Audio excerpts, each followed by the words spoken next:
નમસ્કાર મિત્રો, સ્વાગત છે તમારા બધાનું આપના સૌની મનપસંદ ચેનલમાં। મિત્રો, મારા દીદી અને જીજુ અમારા ઘરે મળવા માટે આવેલા હતા અને તે બંને અલગ રૂમમાં સૂતા હતા। એટલે હું એમના રૂમમાં જેવો મેં દરવાજો ખોલ્યો અને મારી આંખોમાં એ જોયું, મારા હોશ ઉડી ગયા। મને ખબર હતી કે દીદી અને જીજુ પ્રેમમાં છે, પણ આ નજારો આની મેં ક્યારેય કલ્પના નહોતી કરી। મને સમજાયું કે મારા આવવાથી તેમની પોતાની ખૂબ જ અંગત પળો ગુમાવી દીધી છે। મારા ચહેરા પરથી પરસેવા વહી રહ્યા હતા અને મારું દિલ જોરથી ધબકી રહ્યું હતું। ત્યાં સુધી તો દીદી અને જીજુને કોઈ ભાન ન હતું કે હું દરવાજા ઉપર ઊભી જ છું। તેઓ એકબીજાને એટલા મગ્ન હતા કે આસપાસની દુનિયાની વસ્તુઓ ભૂલી ચૂક્યા હતા। આ સમયે મારે ત્યાંથી તરત જ પાછા ફરવું જોઈતું હતું, પણ હું ગભરાટમાં ઊભી રહી ગઈ। થોડી સેકન્ડ પછી જ્યારે જીજુજીએ મારી તરફ પીઠ ફેરવી ત્યારે તેમનું ધ્યાન ખુલ્લા દરવાજા પર ગયું। તેમણે મને ઊભેલી જોઈ જીજુના ચહેરા પર આઘાત અને ભવનો ભાવ હતો। તેમની આંખોમાં તરત જ ગભરાટ છવાઈ ગયો। તેમણે એક ઝાટકે દીદીના સંચેત કર્યા। જીજુએ ખૂબ જ ધીમા અને તૂટેલા અવાજમાં કહ્યું, જીજીનો અવાજ સાંભળીને દીદીની નજર પણ દરવાજા તરફ ગઈને તે મને સામે ઊભેલી જોઈ થીજી ગઈ। દીદીના શ્વાસ અટકી ગયા હોય એવું લાગ્યું। તેનો ચહેરા પર ગુસ્સો, શરમ અને આઘાતનો મિશ્ર ભાવ હતો। નાની, હું અહીંયા, દીદીનો અવાજ માંડ માંડ નીકળ્યો। આ જોઈ મારું શરીર ધ્રુજવા લાગ્યું। તે મને ફૂલ મસ્તીમાં હતા। મેં ઝડપથી મારી નજર હટાવી લીધી, જાણે મેં કશું જોયું જ ન હોય। મારા હાથમાં પકડેલું ચાર્જર નીચે પડી ગયું। હું તો ચાર્જર પાછું આપવા આવી હતી। હું મોડ બોલી શકી, મારો અવાજ કાપતો હતો। જીજુએ જલ્દીથી પોતાના સંભાળ અને તરત જ પલંગની કિનારા પર પડેલો પોતાનો શર્ટ પહેરી લીધો। જ્યાં સુધી તે શર્ટ પહેરી રહ્યા હતા ત્યાં સુધી હું જીજુને શરીરના ત્રાસી નજરે જોઈ રહી હતી। દીદીએ પણ એક ઝાટકે ચાદરની પોતાની ઢાંકી લીધું। આ બધું એક જ ક્ષણમાં થઈ ગયું। દીદી ગુસ્સેથી મારી તરફ આવીને દરવાજો ધડમ દઈને બંધ કર્યો। તે મારી ખૂબ જ નજીક આવી અને તેનો અવાજમાં સખત ઠપકો હતો, તને અક્કલ નથી? તું દરવાજો ખોલતા પહેલા અવાજ કેમ નથી કરતી? તને ખબર છે તું ક્યાં આવી છે? મારી આંખોમાં પાણી આવી ગયું।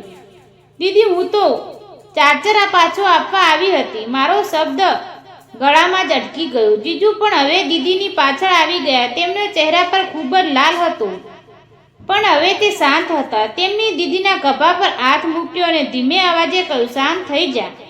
એને ખબર નહોતી એ ભૂલથી આવી ગઈ છે। જીજુએ મારી તરફ જોયું ને એક ક્ષણ માટે મને લાગ્યું કે જીજુ ગુસ્સે થશે, પણ તેના બદલે તેમણે જે કહ્યું તેનાથી મને મોટો આંચકો લાગ્યો। જીજાજી મારી આંખોમાં જોયું અને ખૂબ જ શાંતિથી કહ્યું, નાની, તે જોયું એના વિશે તું કોઈની વાત નહીં કરી શકે।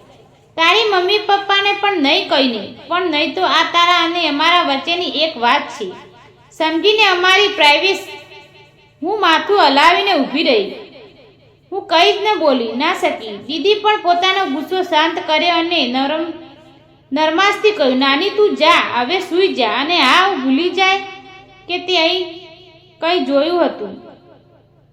હવે પછી રૂમમાં આવતા પહેલા દરવાજો ખટકાવીને આવજે। આ બધું પતિ પત્ની વચ્ચે હોય છે। તું હજી નાની છે, તને સમજ નથી પડી। બસ આ વાતને મનમાં રાખી ભૂલી જા। દીદીના શબ્દોમાં મને અહેસાસ કરાવ્યો કે મેં કેટલી મોટી ભૂલ કરી છે। મેં તરત જ નીચે પડેલા ચાર્જર ઉઠાવ્યું। મને માફ કરજો દીદી, જીજુ, હવે આવું નહીં થાય, મેં ધીમે અવાજે કહ્યું અને દોડીને મારા રૂમમાં પાછી આવી ગઈ। હવે અહીંયાથી વાતમાં આવે છે સૌથી મોટો આંચકો। મારા રૂમમાં આવ્યા પછી હું પલંગ પર બેસી ગઈ। મારું હૃદય હજુ પણ ધડકી રહ્યું હતું। મેં મારી તરફ જોયું। મારી નજર હજુ પણ તે દ્રશ્યને ભૂલી નહોતી શકતી। મારા મગજમાં જીજુ અને દીદીની છબી વારંવાર આવતી હતી। દીદીને તો મેં ઘણી વાર જોઈ છે, કારણ કે તેના લગ્ન પહેલા અમે બંને બહેનો કાયમ એક સાથે નાતી હતી, પણ જીજુનું સંપર્ક બદલા મારા મગજમાં ઘૂમતું હતું, પણ મેં મનમાં શાંત કરવાનો પ્રયાસ કર્યો. મેં દીદી અને જીજુના સંબંધને સમજાયો, પ્રયત્ન કર્યો. થોડીવાર પછી મારા રૂમમાં દરવાજો ધીમેથી ખુલ્યો. મેં જોયું કે દીદી ધીમે પગલે મારા રૂમમાં આવી રહી છે. તે હજુ પણ જીજુના શર્ટમાં જ છે અને તે વાળ વિખરેલા છે. તે મારી પાસે આવીને પલંગ પર બેસી ગઈ. નાની દીદીએ ખૂબ જ ધીમે અવાજે કહ્યું, મને ખબર છે તું ગભરાયેલી છે. મેં મોઢું ઊંચું કરીને દીદીની આંખોમાં જોઈ. તે હવે ગુસ્સે નહોતી, પણ તેનો ચહેરા પર એક પ્રકારનો અફસોસ હતો. અને પછી દીદીએ જે કહ્યું તે મારા માટે કોઈ આંચકાવી ઓછું ન થતું.